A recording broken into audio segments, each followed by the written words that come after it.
Président, Mesdames, Messieurs, chers collègues. La région, en tant que chef de file en matière de développement économique, exerce un rôle incontournable qu'elle définit par le document stratégique du schéma régional qui nous est présenté. Ce nouveau schéma qui nous est présenté constitue et présente les grandes orientations de la politique régionale pour les prochaines années. Les conséquences des mesures sanitaires mises en place face à la pandémie au cours des 2 dernières années et du conflit russo-ukrainien ont brusquement et profondément bouleversé le contexte économique global, ce qui légitime effectivement un renouvellement du schéma dont il est question afin de redéployer les priorités de la région. Outre la donne sanitaire et géopolitique que je viens d'évoquer, il nous semble impossible par ailleurs de faire abstraction des effets issus des choix politiques nationaux, notamment depuis 2017. Ces effets ne sont autres qu'une précarisation de l'emploi, un recul des droits sociaux, une flambée des inégalités, une passivité certaine face aux périls climatiques et un délitement des services publics. Face à cela, dans la mesure de ses responsabilités et de ses moyens, notre collectivité peut et doit faire le choix d'une vision de progrès pour ses territoires et ses habitants. Nous l'appelons de nos vœux, d'autant que cette autre vision permettrait de conférer aux acteurs publics toute la place qui leur revient dans la défense des intérêts collectifs, dont la préservation environnementale, le bien-être social dans les entreprises, ainsi que l'équité entre les territoires, intérêt qui s'avère par essence difficilement compatible avec un laisser-faire libéral. En effet, la recherche de rentabilité privée comme seule finalité inscrite au cœur d'une stratégie économique constituerait une impasse dommageable à ces objectifs incontournables et impératifs.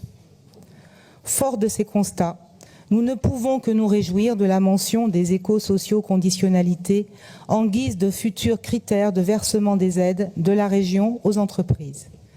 Les deniers publics ont ceci de spécifique qu'ils constituent en eux-mêmes un potentiel de redistribution en vertu de choix politiques. En l'occurrence, il s'agira de faire des aides régionales un véritable levier de changement, si ce n'est de transformation économique et sociale, vers un modèle radicalement plus vertueux auquel nous ne pouvons que souscrire. Conditionner l'accès à des aides régionales s'inscrit dans cette logique et plus précisément l'égalité femmes-hommes au plan salarial tout autant qu'au plan de l'évolution professionnelle qui doit être une condition sine qua non à l'accès aux aides publiques. La lutte contre les discriminations, l'inclusion des personnes en situation de handicap, la création d'emplois de qualité en CDI, la mise en formation des salariés tout au long de leur parcours, la transition vers un modèle énergétique vertueux sont autant d'objectifs d'intérêt général que notre collectivité peut mener à bien en les consacrant comme condition d'accès à ces aides. En outre, une territorialisation des aides devra être concrétisée de manière à favoriser le développement d'activités et d'emplois, notamment industriels, dans les zones vulnérables dépourvues, situées dans l'arrière-pays régional, en marge du dynamisme littoral et de la métropole bordelaise. Cet objectif est bel et bien considéré par le schéma, ce dont nous nous réjouissons. À l'inverse, la mise en concurrence entre territoires serait une mise en péril certaine de la recherche d'un équilibre.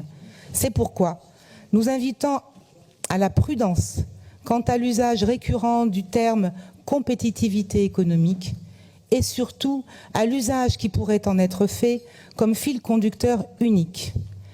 L'équité entre territoires et l'égalité entre tous les habitants doit demeurer le fil conducteur de la stratégie pour répondre à la visée à long terme de reconquête économique et industrielle. Nous pouvons exprimer une satisfaction face à l'idée mentionnée dans ce document d'une conférence des acteurs économiques. Il revient en effet à la région, dans sa responsabilité de chef de file sur les questions économiques, de prendre l'initiative d'une telle instance.